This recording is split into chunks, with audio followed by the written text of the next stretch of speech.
Welcome along to the Kickback. Myself and Vinny Perth have just been watching a rare thing, a Manchester City victory in the Premier League, only their second in their last 10 games. They beat Leicester by 2-0. I don't know if they even deserved it though, did they? No, Leicester were the better side for a long period of time, particularly in that second half. Leicester came out and were very almost City-esque in terms of how they dominate possession, picked holes in the setup of City, and as much as City have won and they moved on to 31 points and they're back in around teams around them in that Champions League spots, it looks like they've got problems there structurally in terms of the team as well. And far be it from me to be telling Pep Guardiola, the best coach probably ever, that there's something wrong the way he has the team set up, but the Rico Lewis situation going into midfield, and Leicester were able to exploit that down that side. So yeah, you'd have real concerns about City. And look, a lot of good things happen for them. Haaland getting back in the score sheet, De Bruyne getting 90 minutes because it feels like he needs it, but they were lacklustre today, it must be said. I don't know at this stage if there's much new we can bring to the conversation around City, because we've been talking about it non-stop for 6-7 weeks at this stage. But again today, does it just highlight what Rodri brings, not so much even in the defensive part? Is his absence one of the reasons that De Bruyne and Foden just look so ineffectual in comparison to where they were over the last couple of years? Are they not getting the ball as quickly as they would have in the same sort of areas that they would have, or what's going on that both of them felt didn't have any great impact? Foden, I know, the shot and the build up to the goal, but that was about it. I actually think there's three answers to that question. One is yes, I think he's that good. Like we all know, Rodri is an outstanding player. He's probably the best in that position in world football. But I think if everybody was fit, John Stones could do that position to a point. So it shouldn't make such a massive difference. Obviously John Stones can't, and they've had to try different situations.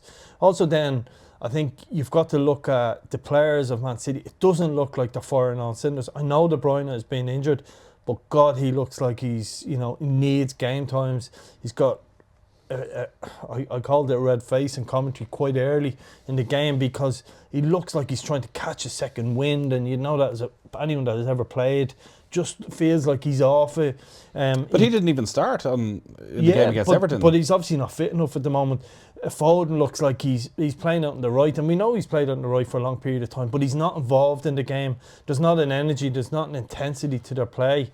Looks like they're down gears, and it looks like they're a tired looking side in that forward area. Look, so the two of them would make that would make a big difference.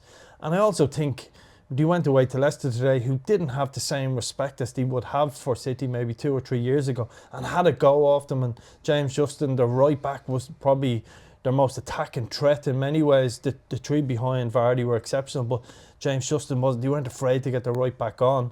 And then without the ball, Leicester are playing with this really narrow 4-4-2 that so many clubs in the Premiership are doing. So City can't find them pockets of space to find De Bruyne or Bernardo Silva. And they aren't firing on all cylinders. They're not getting into those positions quick enough.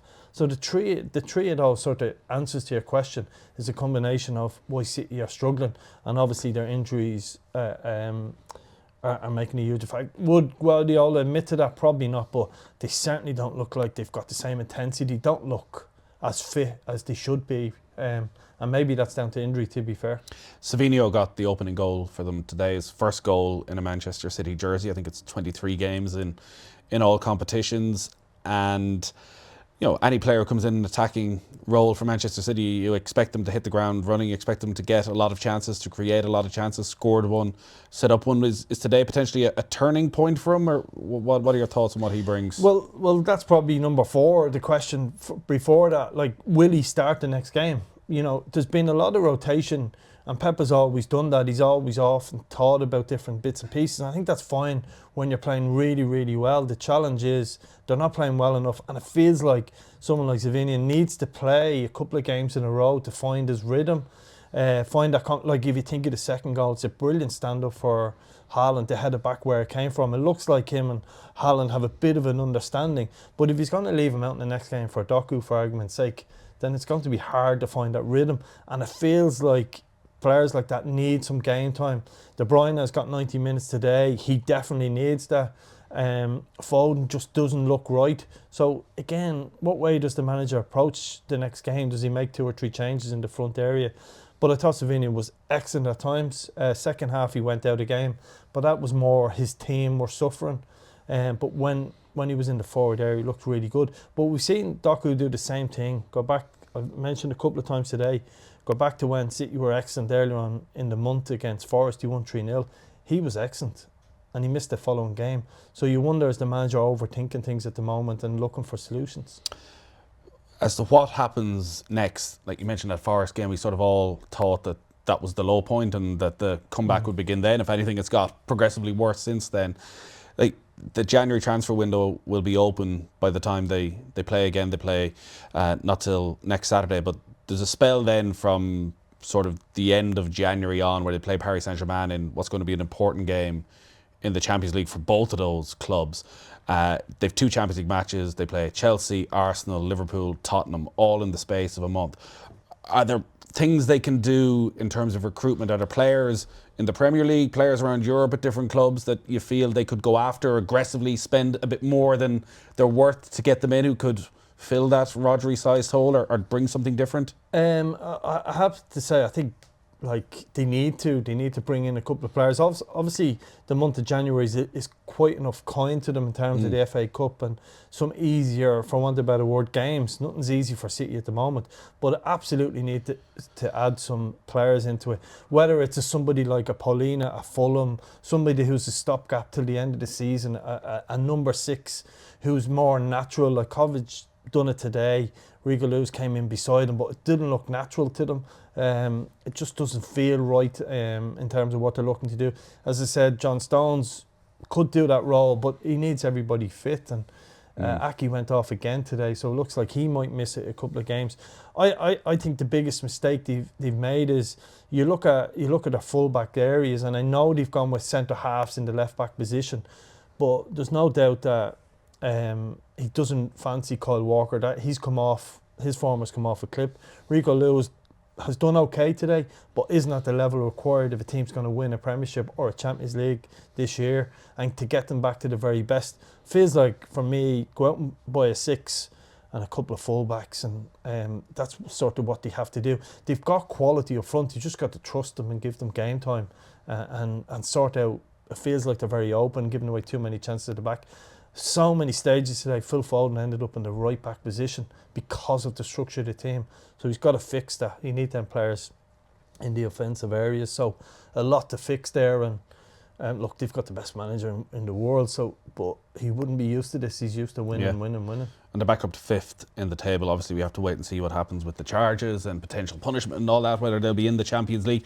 I presume you don't see any way back for them in the title race. It feels like if they were just chasing Liverpool and they were 10, 11 points behind Liverpool, if it was them in second as such, I could see them putting them under a bit of pressure. But it feels like Chelsea and Arsenal are ahead of them in form at the moment, ahead of them in terms of the structure of their team. And that wasn't the performance of a team that are going to win 20 games in a row. And yeah, if they'd have won today 2-0 and were outstanding and brilliant, you'd have a little bit in your mind going, I'd be low to write off this City team, and I still am a little bit, but it didn't feel like we were watching a team who are capable of being a champion of anything this season. And what about Leicester then? Because it's 1 win and 11 now. They brought Ruud van Nistelrooy in. Brian Barry Murphy, who was working with us up until a couple of weeks ago, has gone in this week as his assistant manager. Like, Jamie Vardy's the one man you want that chance falling to when it's 1-0 and he volleys over. Was there enough there to suggest that they'll be all right, that they can survive? Yeah, there was, absolutely. I thought they were very good. You go back to the last 2 games, a lot of people would have seen the Stephen Stay performance against Liverpool. You look at the game today, there was a lot of really good play. I thought, to be fair to Van Nistelrooy, he got it right. Like Justin Benanotte played in that sort of number 10 position, came in off the right and allowed Justin get forward, really hurt City down that side. A lot of really good play. Couple of really good chances. Vardy chance from 5 yards is a game changer. I think if he scores that, Leicester probably go on and win the game.